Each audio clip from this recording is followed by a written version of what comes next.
My husband handed me divorce papers on our 22nd wedding anniversary. In front of the cake, I baked him myself and told me I had 30 days to get out of the house he never let me put my name on. Good day, listeners. It's Eleanor Whitfield here, and I'm 52 years old. Before I continue, like and subscribe and leave your comment.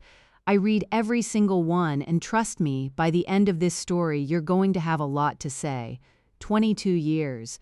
Let that sink in for a second. 22 years of packed lunches, ironed shirts, canceled vacations because the business needs the money right now, Elle. And birthdays where I got a card that said, "Love Richard" in handwriting that looked like it was signed by a stranger who barely knew me. 22 years, and he stood in our kitchen.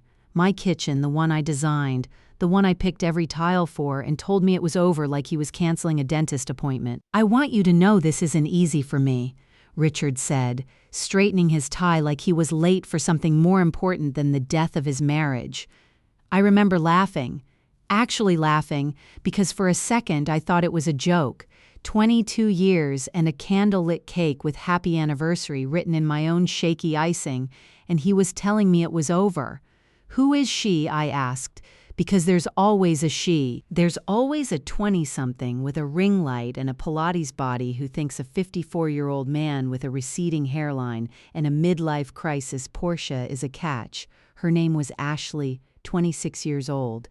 She worked in brand partnerships at his company, whatever that meant. She was younger than our daughter would have been if we'd had one. We didn't, by the way, because Richard wasn't ready for 20 years, and by the time he might have been ready, he was too busy being ready for Ashley. "Don't make this ugly, Elle," he said, like I was the one holding a hammer over our marriage. "You'll be fine." You're a smart woman. A smart woman he'd spent 2 decades convincing to quit her job in marketing just until things settled down. A smart woman he'd talked out of finishing her business degree because, why do you need it? I make enough for both of us. A smart woman whose entire identity for 22 years had been folded neatly into being Mrs. Richard Whitfield, hostess, helpmate, human calendar reminder for his mother's birthday. And then, the part that still makes my blood boil when I think about it, he looked at me, standing there in the kitchen with cake still on the counter, and he said the words I will never ever forget. "You've never worked a real job in your life. You're a simple housewife, Elle. Without me, you'll be broke in 6 months. Maybe less. Simple housewife. 6 months." I want you to remember those 2 phrases because we are absolutely coming back to them later in this story. And when we do, I want you to feel the same fire in your chest that I felt standing in that kitchen. The divorce itself was a masterclass in cruelty dressed up as legality. Turns out, in the state we lived in, the house was in his name only.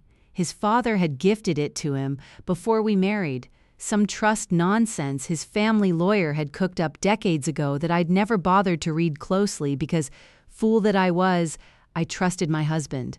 The joint accounts? He'd been quietly draining them for 8 months before he even told me, moving money into accounts I didn't know existed, paying a lawyer who specialized, and I mean specialized, in leaving wives like me with pennies. I walked away from 22 years of marriage with $11,000, my car, which was 11 years old, and a storage unit full of boxes I hadn't unpacked in 3 moves. Richard kept the house. Richard kept the lake cabin. Richard kept the retirement accounts he'd built, while I stayed home raising nobody because we never had kids, doing the invisible labor of being a wife nobody sees until she's gone. My friends, the ones who were actually his friends, married to his friends, disappeared within weeks. Turns out when the husband keeps the country club membership, the wives keep the friend group.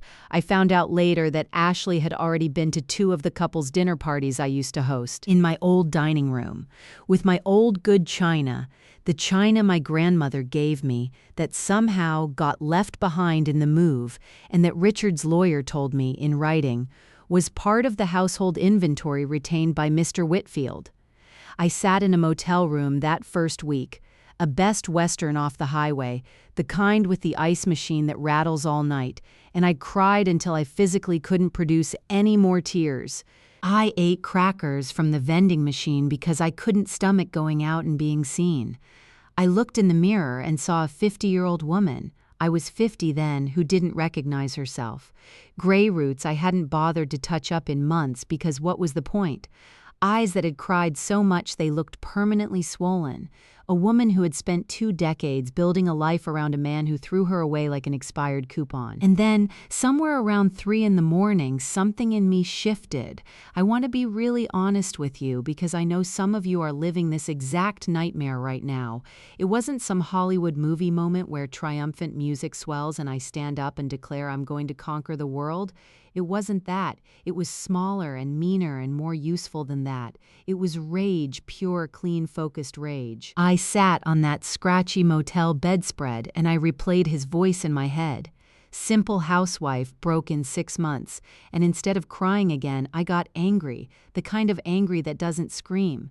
The kind that plans I thought about every year I'd given him, every dream I'd shelved, every not right now Elle, and we can't afford that right now Elle, while he was apparently affording a 26-year-old's rent in a downtown loft. And I made myself a promise, sitting there in my sweatpants with crumbs on my shirt, $11,000 to my name, and absolutely nothing else.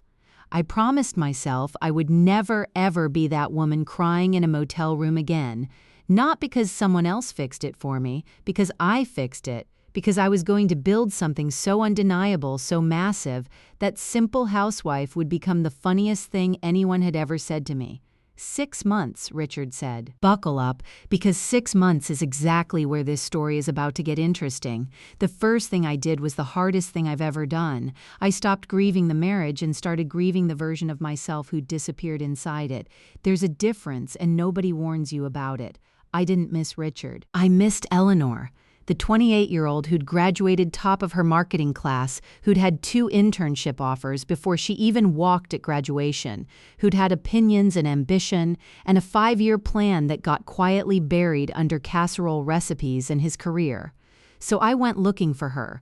I had a business degree, half finished, from 24 years ago, 9 credits short because Richard convinced me to drop out my senior year to focus on us right before our wedding. I had a decade-old certification in aesthetics I'd gotten on a whim in my 20s, back before I met him, when I'd briefly dreamed of opening my own skincare studio before Richard happened to me instead. I had $11,000 and 11 years left before most people my age start thinking about retirement, and I decided I was done thinking about retirement. I was going to think about a beginning. I sold my wedding ring, not out of spite. Okay, maybe a little out of spite, but mostly because 4 carats of guilt on my finger wasn't going to pay first and last month's rent on a studio apartment 3 states away, in a city where absolutely nobody knew my name or my history or the humiliating shape of my divorce. I got $7,000 for it at a pawn shop that clearly knew it was worth double, but I didn't have time to negotiate. I needed cash, and I needed to leave. I picked the city almost at random, somewhere big enough to disappear into, small enough that rent wouldn't eat me alive, with a growing beauty and wellness scene I'd read about in an old business magazine at the motel.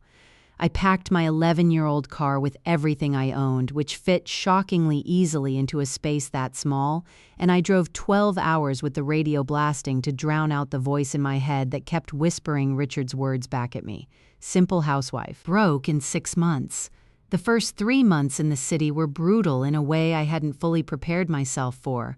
I worked the front desk at an upscale spa during the day, minimum wage plus tips, standing on my feet for 9 hours, smiling at women my age getting facials I couldn't afford, while I ate ramen for dinner in a studio apartment with a mattress on the floor because I hadn't budgeted for a bed frame.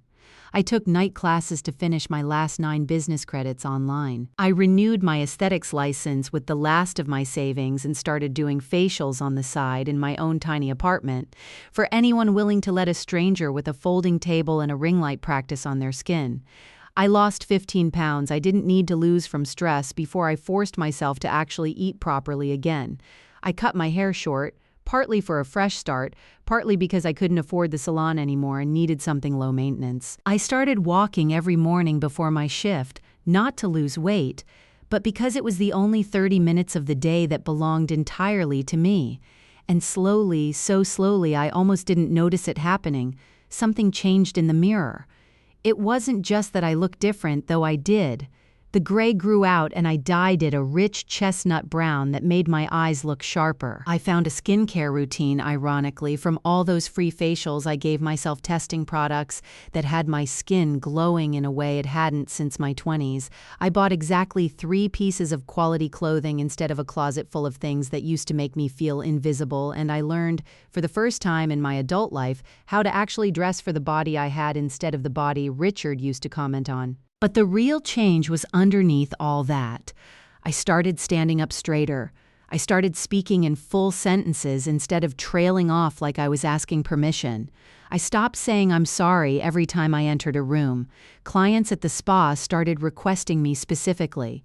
My side facials started booking out 2 weeks in advance just from word of mouth in my apartment building. 6 months after Richard handed me those divorce papers, 6 months, the exact number he'd used like a countdown to my failure, I quit the front desk job. I signed a lease on a 400-square-foot commercial space in an up-and-coming part of the city, a space with cracked linoleum and a leaky faucet that I could barely afford, and I painted Lumière on the window myself with a paintbrush and a steady hand. It wasn't glamorous. My first month, I had 6 clients total. I ran the front desk, did the treatments, ordered the supplies, cleaned the toilets, and did my own bookkeeping until midnight, most nights on a laptop I'd bought used off a classified site. I didn't have investors. I didn't have a business partner. I had a decade-old aesthetics license, a half-finished business degree I'd just completed with a 3.9 GPA at 51 years old, and a rage that had, somewhere in the process, transformed itself into something much more useful: discipline. I want to pause here and say something directly to you. If you're listening to this at your own lowest point, nobody tells you that reinvention doesn't feel triumphant while you're doing it. It feels like exhaustion. It feels like counting coins for gas money and eating the same 6 meals on rotation because they're cheap and filling. It felt that way for me too, for almost a year.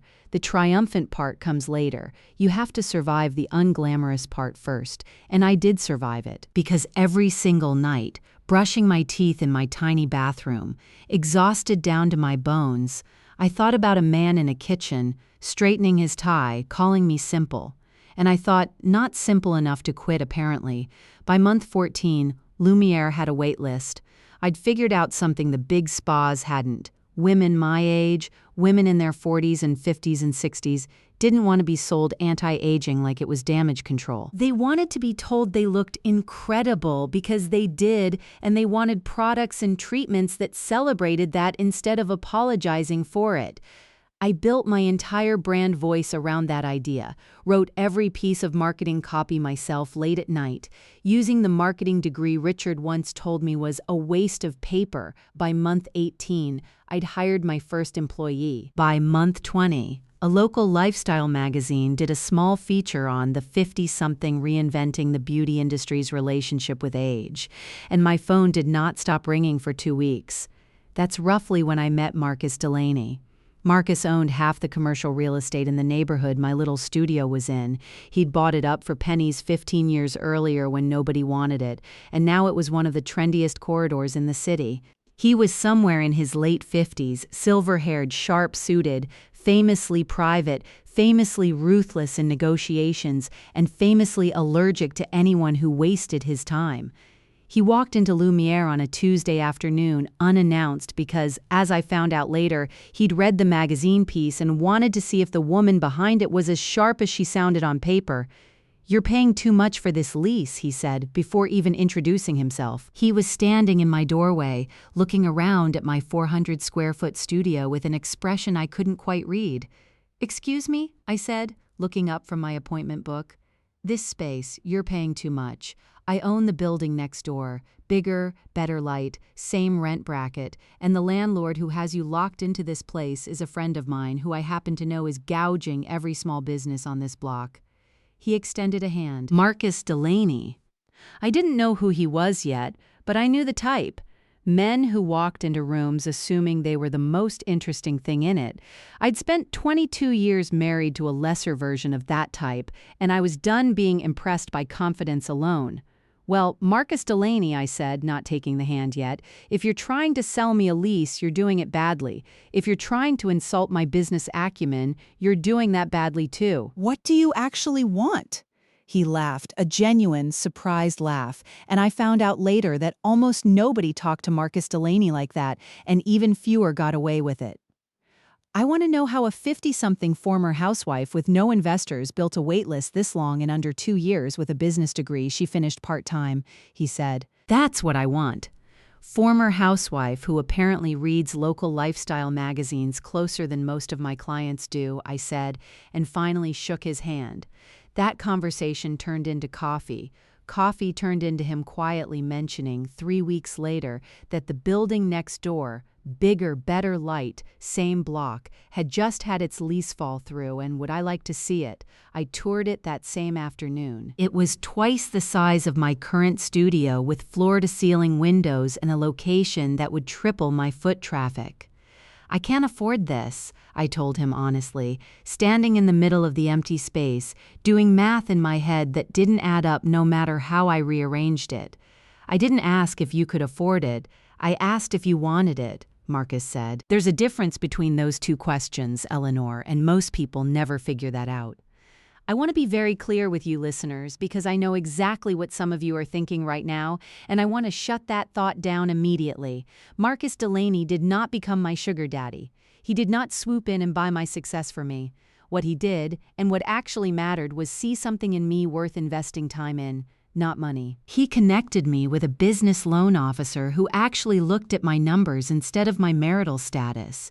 He introduced me to a commercial lawyer who structured my lease so I wasn't gambling my entire future on one bad month. He sat across from me at his own kitchen table, a man worth, I'd later learn, well over $80 million, going over my P&L statements line by line like it was the most important document in the city, because to me it was, "Your margins on the premium skincare line are too thin," he told me, tapping a spreadsheet with a pen at 11 at night, 3 months into our mentorship. "You're underpricing because some part of you still thinks you don't deserve to charge what you're worth. That stops today." He was right. And it took a stranger, not my husband of 22 years, a stranger to say it plainly enough that I finally believed it. Under his mentorship, Lumière didn't just grow, it transformed. We moved into the bigger space within 6 months.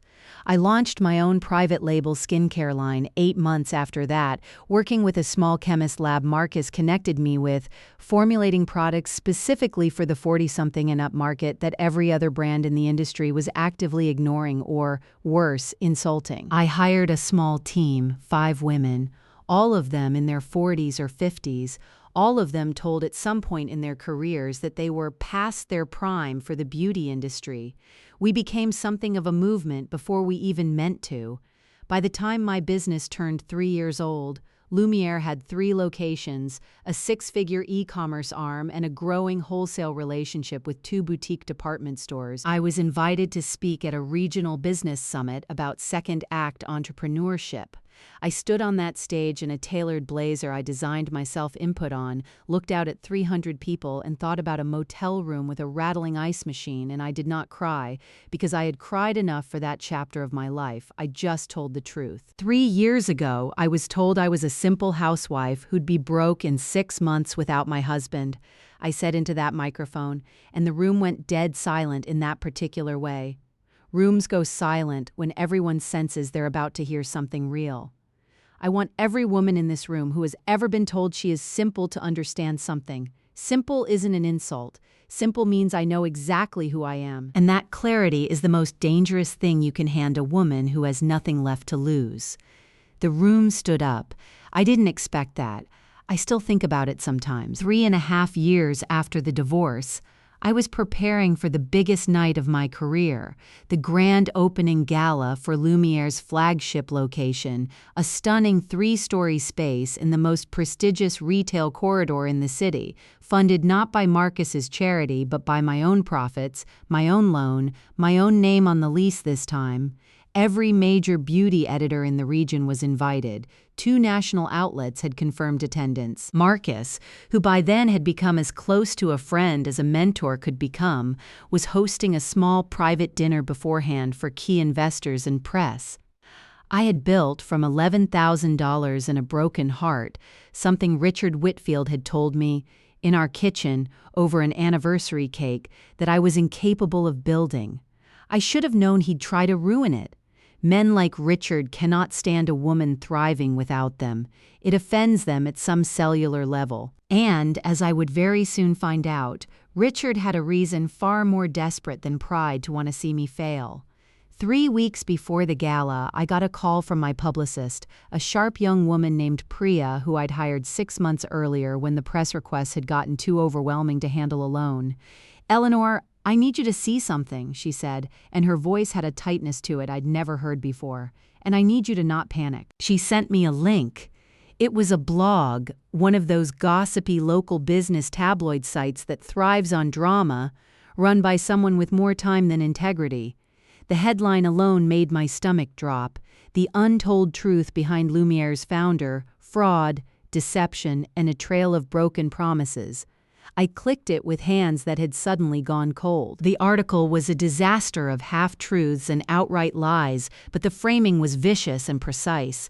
The kind of precise that comes from someone who actually knows you, not a random troll with an axe to grind. It claimed I had abandoned financial obligations from my previous marriage. It claimed my skincare formulations were unlicensed knockoffs of established brands, a claim so laughably false I almost would have laughed if it hadn't been so calculated. It quoted an anonymous source describing me as unstable, vindictive, and financially reckless, someone who had left her family in ruins to chase a fantasy, and at the bottom, an exclusive comment from a woman named Ashley Whitfield. Ashley Whitfield. I sat very still and read that name 3 times before it fully registered. Ashley, the 26-year-old who'd become the second Mrs. Whitfield roughly a year after our divorce finalized, was quoted using Richard's last name, painting me as some kind of bitter, unstable con artist preying on vulnerable investors. I called Priya back within 30 seconds. "Who's behind this?" I asked, though some sick part of me already knew. "The site's owner is untraceable, some shell registration," Priya said. "But Eleanor, I did some digging on the quoted source, Ashley Whitfield. That's your ex-husband's wife, isn't it?" "It is," I said, and I felt something in me go very, very calm. Not the shaking, sick kind of calm, the kind of calm you feel right before you do something you've been quietly preparing for without even realizing it. Because here's the thing nobody tells you about karma. Sometimes you don't have to lift a finger for it to start working. Sometimes all you have to do is build something real, and stand back and watch the people who wronged you destroy themselves trying to stop it. I did what I do best when I'm scared. I got organized. I hired a media attorney within the hour who confirmed the article was defamatory on at least 4 separate counts and began drafting a cease and desist. But more importantly, I asked myself a question that had nothing to do with panic and everything to do with pattern recognition, a question 22 years of marriage to Richard Whitfield had trained me painfully to ask: why now, why this specific smear 3 weeks before my biggest night from a man who hadn't spoken a single word to me in over 3 years? I had a friend from my old life, one of the very few who'd stayed in touch, a woman named Denise who still lived back in our old town and moved in the same social circles Richard used to run in. I called her that night. "Denise, I need you to tell me the truth. What's going on with Richard?" There was a long pause, the kind of pause that tells you everything before the words even come. "Eleanor, I didn't want to be the one to say anything," she said. "But since you're asking, Richard's business went under about 8 months ago. The whole operation, I heard he'd been mismanaging it for years, cutting corners, taking out loans against the house to cover shortfalls. He lost the house, Elle. He and Ashley have been renting a 2-bedroom apartment across town. There have been rumors he's been borrowing money from half the old friend group and not paying it back." I sat with that for a long moment. The man who told me I'd be broke in 6 months without him was, 3.5 years later, broke without me, and apparently, based on what I was reading online, desperate enough to try to tear down what I'd built from the ashes he left me in. There's more, Denise said carefully. The word is Ashley's the one pushing him to go after you publicly. She's convinced you owe them something, some story she's telling people about how your success is somehow built on money that was rightfully Richard's from the divorce settlement. It doesn't even make sense, Eleanor. Everyone who knows the real story knows he left you with nothing, but she's loud about it, and desperate people say desperate things.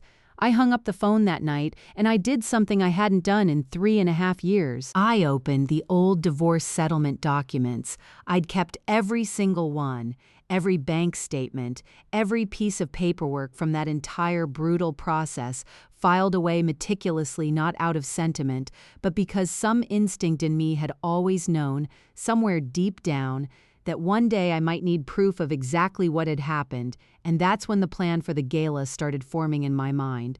Not a plan for revenge, I want to be clear about that distinction, because it matters. A plan for the truth. There is a difference between wanting to hurt someone and wanting to simply stop hiding, stop absorbing lies quietly the way I'd absorbed them for 22 years of marriage. I decided that night that I was done being quiet. I called Marcus the next morning. They're trying to sabotage the gala, I told him, laying out everything. The article, Ashley's quote, Richard's bankruptcy, Denise's information. Marcus was quiet on the other end of the line for a moment. When he spoke, his voice had an edge to it I'd never heard before, protective in a way that surprised me. "Do you have documentation?" he asked. "Real documentation, not hearsay. I have everything," I said. Every bank statement, every settlement document. And Eleanor Whitfield doesn't get caught unprepared twice in one lifetime. "Then you don't need me to fix this," Marcus said, and I could hear something like pride in his voice. "You need me to make sure the room is full of exactly the right people to see it happen. Leave the guest list to me." The 2 weeks leading up to the gala were the most controlled, most deliberate 2 weeks of my professional life. I did not respond publicly to the article. I let my lawyer send the cease and desist quietly, which the anonymous site owner ignored, which I fully expected because I didn't actually want it taken down. I wanted the story out there, festering, drawing attention, because I had something so much better than a legal threat. I had the truth, and I had a stage, and I had 3.5 years of receipts. I spent those 2 weeks working with a forensic accountant, a genuinely brilliant woman named Farah who Marcus connected me with, someone who specialized in exactly this kind of situation, building an airtight, professionally certified timeline, not an emotional attack, a factual one. Bank records. The actual divorce settlement, publicly filed, showing precisely what I left the marriage with and precisely what Richard retained. Business filings showing his company's bankruptcy, filed 8 months earlier, a matter of public record he'd apparently hoped nobody in my new city would bother to check. And because Priya's digging turned out to be even more thorough than I expected, a set of emails, forwarded to us anonymously by someone inside that gossip blog who apparently had a conscience after all, showing Ashley Whitfield had personally paid the site owner $4,000 to publish and boost the article, $4,000 that, given their financial situation, they almost certainly didn't have. I did not sleep much those 2 weeks, but for the first time since that night in the motel room, the exhaustion felt like purpose instead of despair. The night of the gala arrived on a cold, clear evening in early autumn. Lumière's flagship location glowed from 3 stories of floor-to-ceiling windows, soft gold light spilling out onto the sidewalk where a small crowd had already gathered just to look in. Inside, it was everything I dreamed of in that 400-square-foot studio with the cracked linoleum, marble counters, custom shelving displaying my full product line, a live string quartet, champagne towers, 300 of the most influential names in beauty media and business standing in a room I had built, dollar by dollar, with my own 2 hands. I wore a deep emerald gown, tailored to fit exactly the body I now lived in comfortably. My chestnut hair swept back, my own skincare line making my 53-year-old skin look, if I'm being honest with you, better than it had at 30. I stood at the top of the grand staircase looking down at the room, and I felt something I hadn't let myself feel in years. Pride, clean, uncomplicated pride. Marcus found me before I descended. "You look terrifying," he said, which from him was the highest compliment, in the best possible way. "Is everyone here?" I asked. "Every editor, every investor, 2 local news crews I made sure got invited, and he added, his jaw tightening slightly, a very tense-looking couple who just tried to talk their way past the door using a +1 they clearly don't have. My stomach dropped and steadied in the same instant. "Let them in," I said. "Eleanor, let them in, Marcus." I built this whole plan assuming they'd try. I want them in that room. I descended the staircase to applause. I gave a short, warm welcome speech, thanking my team, thanking my early clients, thanking the city that had given a 50-year-old divorcee with $11,000 a second chance. The room was warm, glowing, exactly as I designed it to be, and then I saw them. Richard standing near the back by the champagne table, in a suit that didn't fit him quite as well as it used to. I could see it even from the staircase, the slight looseness at the shoulders that comes from stress, not diet. And beside him, Ashley, 29 now, in a dress that was trying very hard to look expensive and almost succeeding, her expression a strange, brittle mixture of contempt and desperation. Richard pushed forward through the crowd before I'd even finished my closing remarks, his voice cutting through the polite applause. "Eleanor," he called out, loud enough for heads to turn. "Can we talk? I think there's some things people in this room deserve to know about you." The room went quiet in that specific electric way rooms go quiet when everyone senses a scene is about to unfold. Phones came up. The 2 local news crews Marcus had invited turned their cameras toward the back of the room without hesitation, sensing a story. I want you to know, listeners, that in that exact moment, standing on the bottom step of that staircase in my emerald gown, 3.5 years of humiliation compressed into a single breath. I did not feel fear.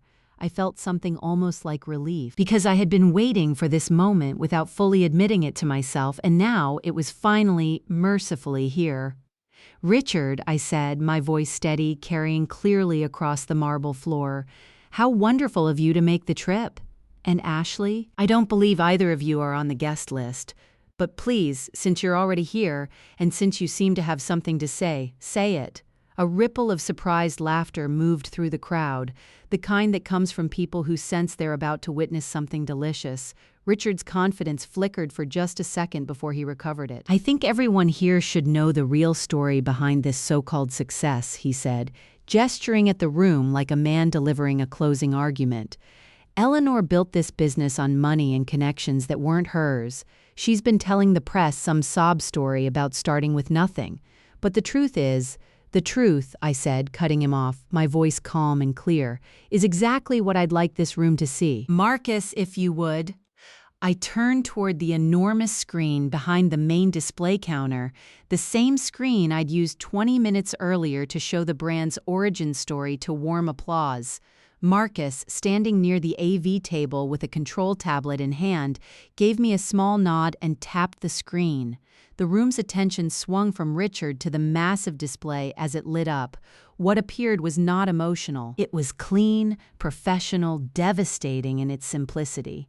A certified forensic financial summary, prepared by Farah's firm, displayed for a room full of financial journalists and business editors who understood exactly what they were looking at.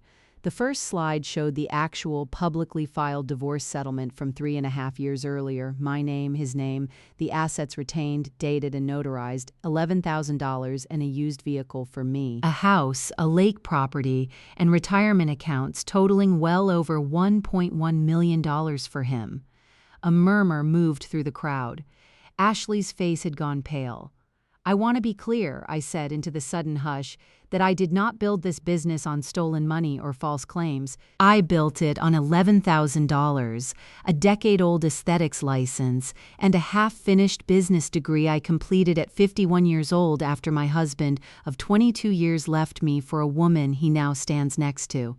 The second slide appeared. Richard's company publicly filed bankruptcy documentation dated 8 months earlier, along with a summary of outstanding debts totaling nearly $400,000, several of which, Farah's research had confirmed, were personal loans from old friends that remained unpaid. Mr. Whitfield's company filed for bankruptcy 8 months ago.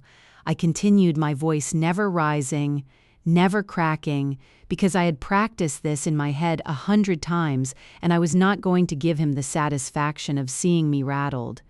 He has, according to multiple sources, been borrowing money from friends and acquaintances without repayment for the better part of a year, which perhaps explains what happened 3 weeks ago.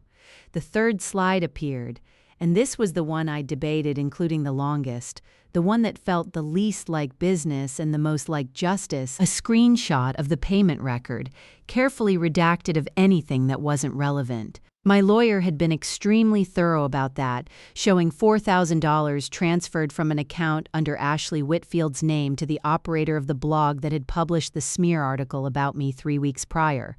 The room, 300 strong, erupted into a low, disbelieving murmur that felt to me standing there in the middle of it like the sound of vindication. 3 weeks ago, I said, my voice finally allowing itself a small, sharp edge, an anonymous article accused me of fraud, instability, and abandoning financial obligations. It quoted Ashley Whitfield as an anonymous source. What it did not disclose is that Ashley Whitfield paid $4,000, money I can only assume they do not currently have, given the bankruptcy filing you just saw, to have that article written and promoted. I turned, finally, to look directly at Richard and Ashley standing frozen near the champagne table, every camera in the room now trained on them instead of me. You told me 3.5 years ago, standing in the kitchen I designed, in the house I was never allowed to put my name on, that I was a simple housewife who'd be broke within 6 months without you, I said, and my voice, for the first time all night, allowed itself to shake, not with fear, but with the sheer weight of finally saying it out loud, to his face, in front of witnesses. I want to thank you for that, actually, because it turns out I needed to hear exactly how little you thought of me in order to build something you never believed I was capable of building. So thank you, Richard. Genuinely, Marcus stepped forward then, not to speak for me, but simply to stand beside me, a quiet wall of support that needed no words. He didn't say a single sentence to Richard or Ashley. He didn't have to. His presence alone, silver-haired and composed, told the room everything about who believed in me and who didn't. Richard's face had gone through several colors by that point, landing somewhere between gray and crimson. "This is a private matter," he said, his voice cracking in a way that betrayed just how badly this had gone off script for him. "You can't just—" "I can, actually," I said, "because you brought a private matter into a public room in front of cameras and accused me of fraud on record. Everything I just showed this room is public, certified documentation. I'd be very careful, Richard, about what you say next, because unlike 3 weeks ago, you are now on the record." One of the news reporters near the back, a sharp young woman I recognized from a regional business outlet, stepped forward with her microphone already raised. "Mr. Whitfield, would you like to comment on the bankruptcy filing or on the payment made to the blog that published the original article?" Richard opened his mouth. Nothing came out. Ashley grabbed his arm, her face a mask of pure panic now that the room's cameras had turned fully on them, and I genuinely watched in real time, 3.5 years of accumulated arrogance collapse in on itself in the middle of a room full of the exact people whose respect Richard had always craved most. "We're leaving," Ashley hissed, tugging at Richard's sleeve. "This isn't over," Richard said, pointing a finger at me, though his voice had lost all its earlier authority, reduced now to something closer to a plea. "Actually," I said, and I let myself smile for the first time since I'd spotted him in the crowd, "I think it very much is." Security, hired for the event, standing near the entrance the entire time, per Marcus's quiet instruction, moved forward and escorted them both out through a side exit, away from the cameras, though not before at least 4 different phones had captured the entire exchange in full. The room erupted into applause the moment the door closed behind them. Actual applause, sustained, the kind you feel in your chest. Editors were already typing on their phones. One of the news crews was doing a live stand-up right there in the middle of my gala, describing what they'd just witnessed as one of the most extraordinary public reckonings this city's business scene has seen in years. I stood there in the middle of it, in my emerald gown, in the space I'd built from $11,000 and a broken heart, and I let myself cry for the first time in 3.5 years, not from pain this time, from something that finally felt like closure. The story broke everywhere within 48 hours. Not just the local blogs, actual national business press picked it up, running headlines about the beauty entrepreneur who publicly exposed her bankrupt ex-husband's smear campaign at her own gala with a certified financial audit and a room full of witnesses. My sales tripled within a week. 2 national retailers reached out about carrying my product line before the month was out. The gossip blog that had run the original article quietly took it down and issued a retraction after my media lawyer's follow-up letter suddenly had considerably more teeth. Richard, meanwhile, found himself facing a very different kind of press attention, the kind he'd never wanted.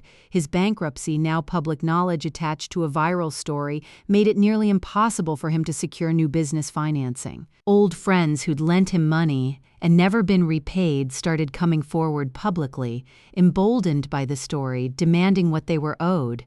Denise called me 2 weeks after the gala to tell me Ashley had moved out, taking whatever furniture technically belonged to her, leaving Richard alone in that cramped 2-bedroom rental he could no longer really afford by himself.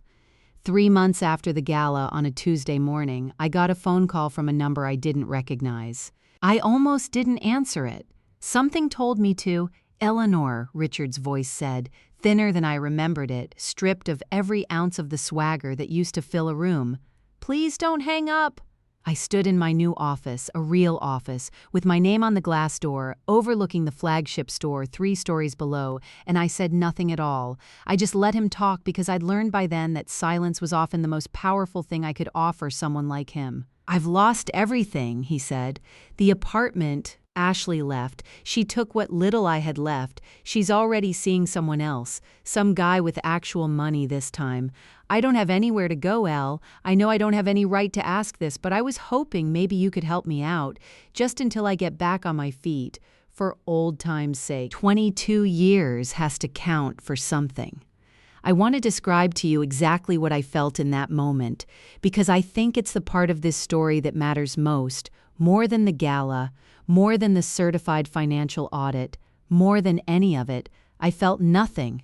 Not rage, not satisfaction, not even pity, really, though I searched myself for it, half expecting to find some leftover scrap of the woman who used to iron his shirts and remember his mother's birthday. I searched, and I found nothing there at all. Just a calm, quiet, absolute indifference, the kind you feel toward a stranger asking you for directions to a place you've never been. "Richard," I said finally, my voice even, "I hope you find your feet. I mean that sincerely, but I'm not going to be the one who helps you find them. Elle, please, I made mistakes. I know that now. I'm not angry at you anymore," I said, and it was the truth, which surprised even me as I said it out loud. "I want you to understand that. I'm not punishing you by saying no. I simply don't have anything left to give you, because everything I have I built after you, without you, in spite of you. You told me I'd be broke in 6 months without you. I built an empire in 3.5 years instead. That's not a coincidence, Richard. That's the difference between what you thought I was and who I actually am." There was a long silence on the other end of the line. "Take care of yourself," I said, and I meant it. In the distant, generic way you mean it for anyone whose suffering no longer has any hold on you. And then I hung up the phone, set it face down on my desk, and turned back to the window overlooking the store I'd built. The marble counters, the shelves stocked with a product line bearing my own name, the small, steady stream of customers moving through the doors below, none of whom had any idea that the woman watching them from the 3rd floor had once been told, in a kitchen she was never allowed to claim as her own, that she was simple and that she would be broke within 6 months. 6 months came and went, 4 times over now, and I have never once looked back. I closed my laptop that night, sitting in my apartment, my own apartment, bought outright, paid for entirely in my own name, and I thought about all of you listening to this. I thought about every woman who's ever been told she's too old, too simple, too dependent to build something on her own. I want you to know that the version of yourself waiting on the other side of your worst betrayal is not a fantasy. She is real, and she is patient, and she is waiting for you to get angry enough and then disciplined enough to go find her.